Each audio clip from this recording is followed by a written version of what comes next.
from Nairobi Toastmasters Club, coming to speak to us about increasing the number of clubs in the country and becoming a district by 2020. Now we all know Peter Mutua, the energy, the enthusiasm.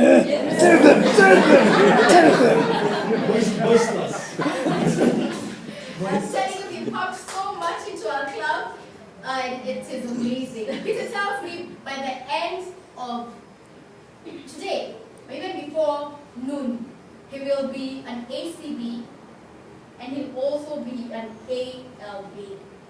That is Peter for you. Join me in welcoming Peter Mutua tonight.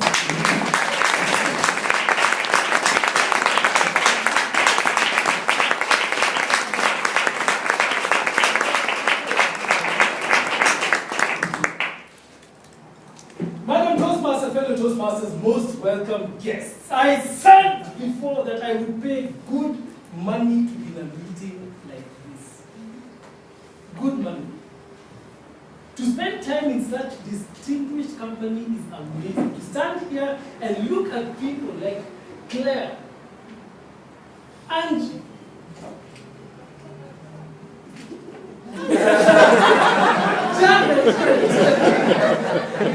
and it is an amazing opportunity for a leader and for anyone in Kenya who understands the value that is caged up inside this room. And I'm honored to be here and to make a presentation. My passion is about the growth of Toastmasters, and I hope by the end of the presentation you'll understand why I'm so passionate about this and why I think this is a tremendous resource that will transform Kenya within our lifetimes as we watch. The first Toastmasters meeting I ever attended was in someone's house. Not a club. Not a room like this, it was in someone's house. And it was in his dining room. And he hadn't even moved the table away. So the table was there, and we were all squeezed up. We were like 25 or 26 members, and there were some people sitting, facing away from the lectern, if that is possible, another sitting behind corners. And I was amazed because that was the first time I'd ever encountered a Toastmasters meeting. But what I heard in that meeting changed my life. I had never seen a place where people were so free to come and speak and make mistakes and receive such glowing evaluations. I'd never heard a good evaluation before. And for some of you who have been in our current education system, you'll understand that it's very easy for you to go through the entire system and never hear anything good said about you. You know that for a fact, that you can go through the entire system. And I speak because I have a master's degree. And during the presentation itself, had it not been for Toastmasters, I would not have survived the grilling and the interrogation that happened to me. As a matter of fact, one of the things that really inspired me about this and about the growth of Toastmasters is the effect that negative, caustic feedback had on a person who presented in my presence. That lady broke down and she has finished her MBA. She's only left with the project. And she wept. She wept. On account of the mean things that were said to her by the lecturers in way of feedback. Vowing never ever to come back to that university or to finish her program. I am very passionate about this, and you will understand the reasons why as we go along. Kenya has 4 clubs. Before we condemn the members for having only 4 clubs, how can it be 30 years old when we have 4 clubs? You need to realize that Toastmasters was started in Kenya in August 1982. Do you know what happened in August 1982? Who was here? Yes. What happened? There was an attempted coup. A coup. Yeah. Was that the time to be starting new organizations?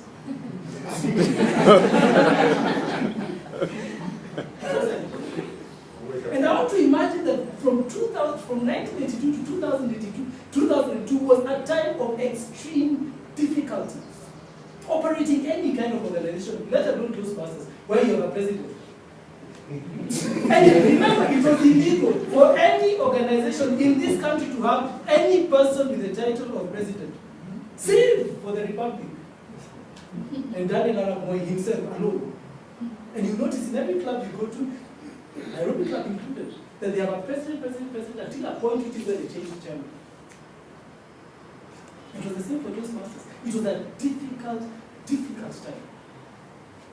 So I commend those people who were there at that time and who persisted that we might find something like this alive today. There is no condemnation for them. I commend you because you kept it alive. I am sure there are other countries in which this organization died, never to revive again. However, having said that, I am an expert in family businesses. And family businesses are very interesting because many times they go through the cycles we've been told about today, where you have an ebb, a flow, an ebb, a flow. There are ups and downs and ups and downs, okay? And especially the African family business tends to die. It experiences a great period of prosperity, and then something happens to the founder, it dies. Then one child struggles and nanas, as we say in Kenya, and brings it up again to a little lower level, dies again. That is what I believe what has happened with Toastmasters. And now to believe that we can not only reverse that trend, but put it on an upward trajectory that we can sustain for the foreseeable future. Now, why do we need to grow? The first thing is that there's a desperate need for training in public speaking. How many of you know Ferdinand Watiti? Personally. Okay. How many of you believe that Ferdinand Watiti now thinks he said a good thing on live television? Had Ferdinand Watiti said something like that during our table talk, we would have informed him that this is not the way you're going to speak in public, and told him how to craft his message in such a way that it is palatable to the general public. Unfortunately, he's not a member of Toastmasters. Unfortunately, he went ahead and made the statement. And he's paying dearly. He's paying dearly for his misdemeanors, or felonies for that matter. There's a desperate need for the non-intimidating venue that was spoken about today. A place where you can just come and freely speak and freely receive feedback, or whatever form, and you can freely take and give what you want. There's a desperate need for low-cost do-it-yourself, personal development intervention, and we're going through these things and we see them for ourselves. Now, there isn't any method that I know of, save for the debating clubs, and I'm sure Gray is doing a fantastic job with this. But I know of no method in schools today that develops the ability to speak in public all evenings. If there is, I could be wrong. But I know of none right now. And many times the expectations is that somehow you're going to turn 18 and become a public speaker if you are sufficiently gifted. Somehow we imagine that Mike Sonko will wake up and as soon as he's elected as a member of parliament, he'll know what to say, when to say it, and how to say it. That he'll know how to dress when he's meeting the president. There should be some manual to do that, isn't there? But where was he supposed to learn? Think about it. If you had grown up with Mike Sonko in his environment, where were you going to learn about public speaking? Chances are they taught themselves, among themselves, just decided this is what makes a good public speech, and this is how to win an election, and he got the election right. But what happens after that? Where do people learn how to conduct themselves in public? And they're so focused on academics that it excludes everything else, including the development of a human being as a whole. That if your children pass and get A's, you're willing to accept any kind of behavior, deviant, in exchange for a meal. And I've seen that. I've seen reprobates in families, and you wonder, how are you going to survive with this guy if he already by Form 4? He's unmanageable. How are you going to live with him?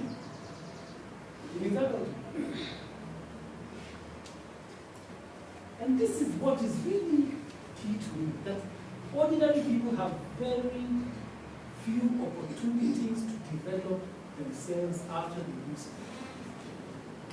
Yes, it is true that you can go to university.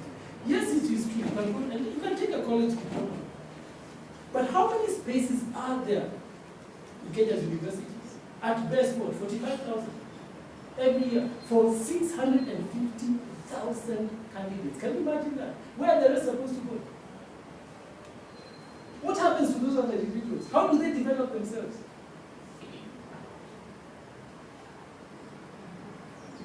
And this is it. Now, this is research I'm sure that is bandied about in Toastmasters. And more people are afraid of dying than they are of public speaking. And this is research. I wish I should have quoted the source.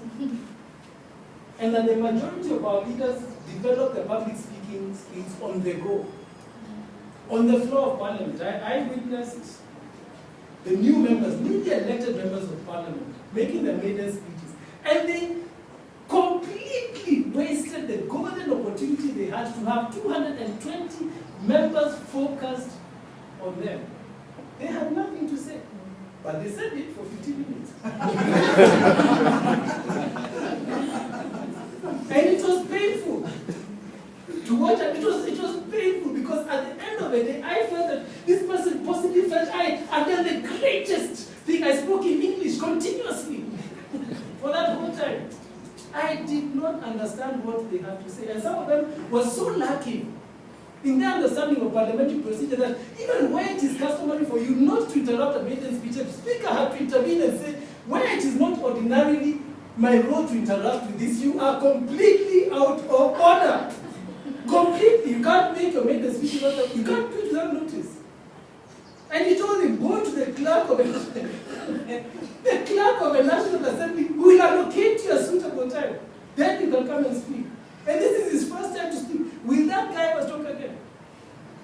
I don't think so. And there have been members of parliament known to spend the entire 5 years without ever having said a word. And that might be the reason why. Because your introduction to public speaking was so bad that you dreaded it the rest of your life. And here's another critical thing, and I have suffered the wrath of this, that the majority of leaders and managers have no idea how to give an evaluation. Okay, not an evaluation, a meaningful evaluation that encourages an individual to either work harder or work on issues that they need to develop themselves. I have received appraisals that were meaningless. I mean, if you have platitude upon platitude upon platitude, it means nothing. If everything is about how nice you did this day and how that, it means nothing. On the other hand, I have been the recipient of caustic evaluations, and I told you about my experience in the master's program, where you're told all this work you've done is rubbish, all, everything from page 1 is plagiarized. There are a whole lot of it. How am I supposed to feel after working for 3.5 months? And it was you're my lecturer. What do you mean it's plagiarism? Were you yesterday? You saw it and you approved it. And you said, go and present this in front of a committee. How do you turn against me again and say this is rubbish? And it's painful. And these are the do-it-yourself interventions. The SMEs are interactive. As I said, I do family business. When you make a proposal for them to develop their public speaking skills for them, the average SME will tell you that they want to spend 20,000 shillings to develop their HR over the next 1 year. These are 10 people over the next 1 year, and they expect meetings twice a month. And they live on the other end of Westlands. I live in Kilimani. The fuel alone, the fuel for my car alone by itself wouldn't be covered by 20,000. So obviously, there is need for us to look at another method through which such organizations can develop themselves. And I feel strongly that Toastmasters is one of the options we need to give them. The other thing, the reason they're willing to spend only this amount of money is because they're afraid that their staff are going to leave them. That if they invest any more than this, then you will invest in a person for a year and that person leaves. And and they leave with the investment. Painful but true. And this is one that also concerns me, that people working in SME have no mechanisms through which they can continually develop themselves regardless of their employers. That they can take up an independent program that develops them and their skills over a period of time and allows them to proceed and progress in life. That is why we need to prove there is a great need. There is a great need. How do we do it? The first of all is just identifying the pressing needs, and we've seen them in the previous presentation. The second is to connect these to the networks we have within Toastmasters, and then partnering with like-minded organizations, the spreading of Toastmasters perhaps first in Nairobi and other places in the country. Who are we to focus on as we go ahead? The people who need public speaking skills. And the first among them are the entrepreneurs who want to pitch their ideas to banks or to other investors. And many of you have attended some of these things that they call pitches. And are so poor that even if you wanted to give this individual money, it is so poorly organized and so poorly presented, it becomes difficult to come to a decision. But again, like I asked, where was this person supposed to learn? And we have a standing invitation from iHub, which is on Bond Road, to pitch the idea of a club to them, and we're working on that. The second is the organizations whose staff need to speak in public to get their work done. And we're talking about the people whose mandate, the core mandate, is sales. And here we have in mind AAR, companies like GPD. AAR has already taken this up and has already established the club for themselves.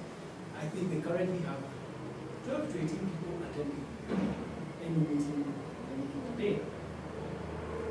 And then that section is this one. We need to focus on this. The people who are preparing themselves for entry into the job market. Kenya's population comprises of 61% under the age of 24. 61%. Those are 24 million people. The challenge with this population is if we do not treat them carefully, they are the ones who will be in charge of this country in 2017 and 2022. Whether we like it or not, because they will comprise the majority of the voters. But the frustration they have with the mainstream, with the so-called established organizations, is that we don't listen to them. That no one listens to them. And it's difficult to listen to someone whose language you cannot understand. It's difficult to listen to a presentation purely in shell. It's difficult, even when the principles being elaborated are engineering principles of some sort. So we need to provide them with the tools through which they can express themselves and make themselves heard. And how will we do this? Through club members. Where you work, you connect us to the organization. Rather than you making a cold call to Jubilee or to your workplace, you do it for us. Connect Toastmasters to that organization. They know you, they don't know you. Make it easier for us. What we will be supporting, so that all that is not done by you alone. Margaret, I don't expect you to do everything about the Toastmasters meetings in AR by yourself. I expect that I will provide you with Toastmasters, I will provide you the materials that you need, I will provide you the resources, like the internet, for you to make it easy for yourself to run the meeting. So that the burden doesn't fall on one person in that organization. We offer the support. And then connect those members to other members in the surrounding vicinity who can come and fill in the number. People who know about Toastmasters, who can come and take in those roles as people teach themselves, as they learn. There's someone to teach people to do those roles. Partnership with like-minded organizations. There is now a partnership we're exploring with TV stations. There's a lot of demand for content that is not exactly Tasker Project fame, if you get what I mean. Not exactly, that dancing is called what? Sakata. Sakata. That's not exactly Sakata. some kind of content that shows ordinary individuals expressing themselves in a way that people do not ordinarily see them. And I'm talking about them for the sake of giving an example. Rosie, who's a director, a former director or a director at Dormant, rarely speaks in public. Now, to get to see Rosie taking up a tall tales contest, for instance, would address a very different audience than the audience that normally would watch Tasker Project Film. It's a very different one because you talk about professionals at another level. Hearing an evaluation of Rosie's speech again would involve a very, very different audience profile. And the more we pitch it to the TV stations, the more interested they are in this. The other organizations, such as banks, who want tools that they can give some of their customers, who are not self-registered. Many banks have what are called business clubs. And until now, the business clubs have focused mainly on gathering these groups together and having them possibly have someone come and talk to them once a month, or where they're very lucky they're all bunched together and shipped over to China to go and have a look at China and come back. There's very little development of that resource that takes place, and they do not have the tools or the methods to do that. We can offer to do that on their behalf by converting that business club into a Toastmasters club, or connecting it to one that is supposed to, right? And we are in talks about that. And then now, partnering with other training organizations that have other core competencies apart from public speaking and English, which are specialists in. Now, all this is free of charge. You might wonder, so what's in it for us? The reality is, there are people who will require a different form of training than Toastmasters can offer. For instance, and I'm sure Jared and Rosie have come across these ones, I have 1 week to my presentation in front of the board. I do not have a year to join Toastmasters. I don't have that kind of time. I have 2 days. And I'm willing to pay for those 2 days of the time for you to come and train them. And we will differentiate those people and or give them opportunities by connecting them to the Jareds and to the Roses of this world. Because Toastmasters can't do everything. What we need to do, these are the steps. The first one is to establish meetings at 20 venues in Nairobi and its environs. How many are we here? 4, 6, 25. We are covered. All we need to do is for each of you to go and start a club near you. And we are done by December. Choose a day, start a club, we'll support you. Don't look at me surprised.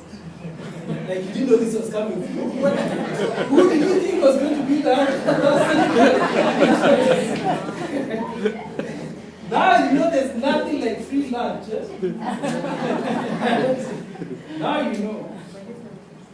And how is that supposed to be? The font is a little small, and I'd be glad to share this presentation with you.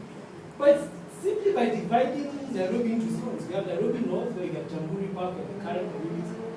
We have venues on Gong Road, Nairobi Club and Achilles, for which some of the people have already volunteered, some Toastmasters, some not. We have Langata, we have Nairobi West of South B, we have Mombasa Road, we have Kitokela. Again, we have some suggestions of names, some don't. So we are covered if we follow this schedule.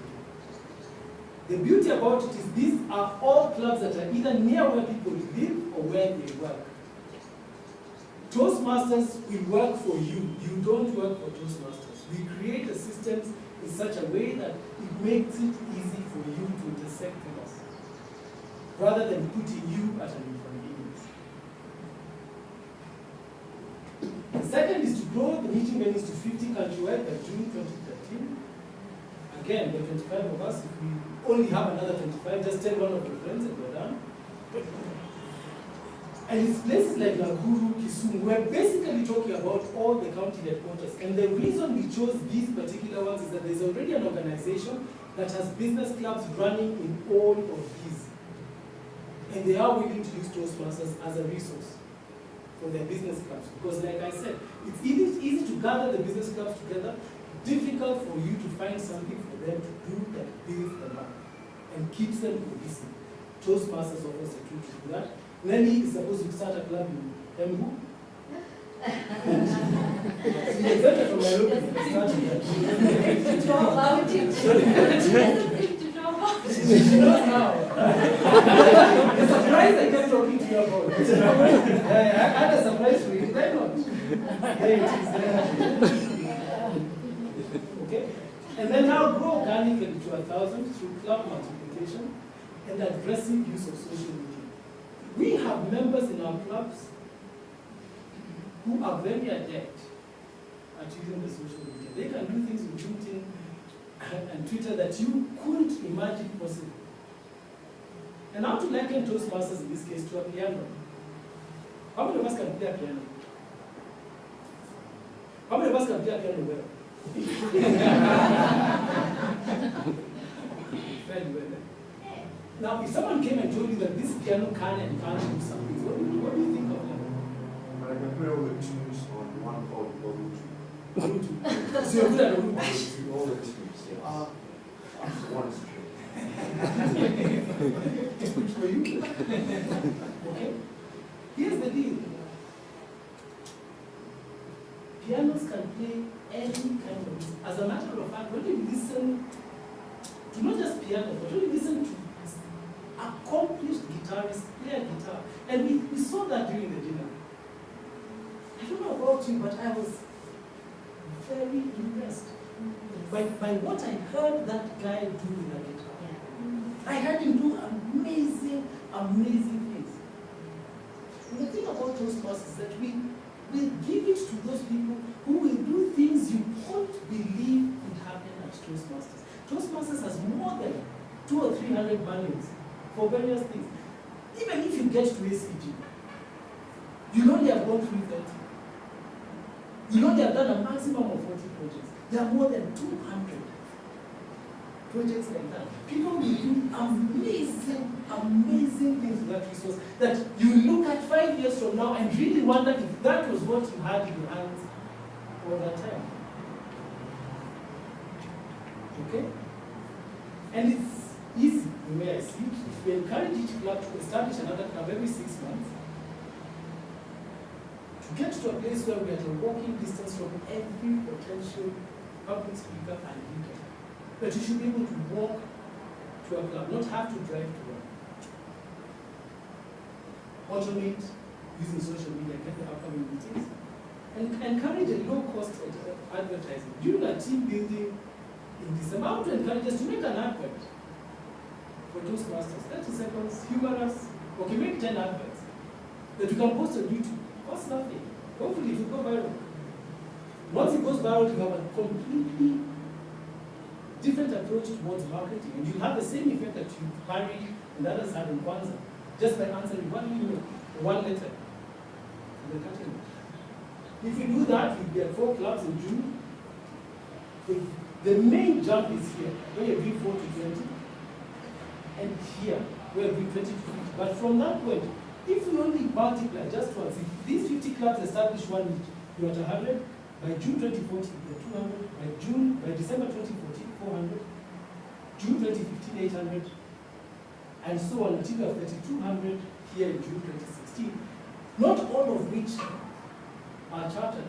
Because we need to maintain an approach where everyone of every income stream has an access to Toastmasters. So we have a third of them chartered, the rest being covered clubs in universities and other places. Before you ask the questions, I want to tell you why I'm passionate about this. Often I get asked the question, so what's in this for you? Every time I go to an organization and that's the mean, I tell them to start a club, and with their 20,000 shillings they can register it and they can charge it. They ask suspiciously, what's in it for you? In 2007, I was one of the largest growers of Artemisia in Kenya. Many of you might not know what Artemisia is. Artemisia is a plant whose extract is artemisinin, which is a treatment for malaria. Because of the excitement that surrounded the elections of 2007, we postponed harvesting our crop from the beginning of December to take account of the elections and proposed to have it harvested in January 2001. So we cut our crop, we need it to dry in the sun,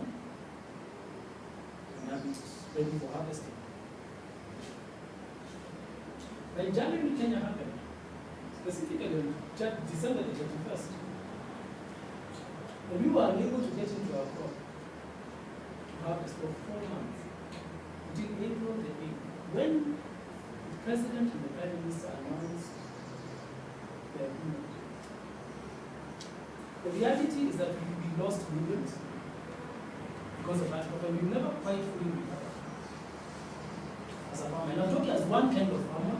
I didn't lose a house.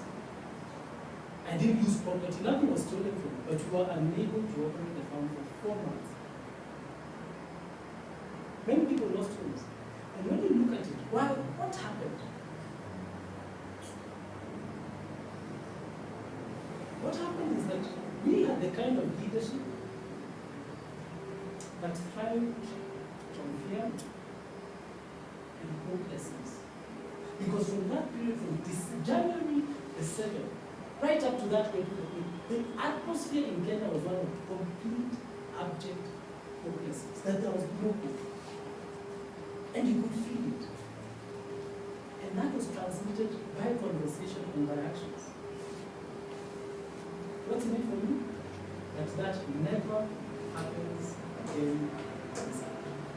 Madam Toastmasters.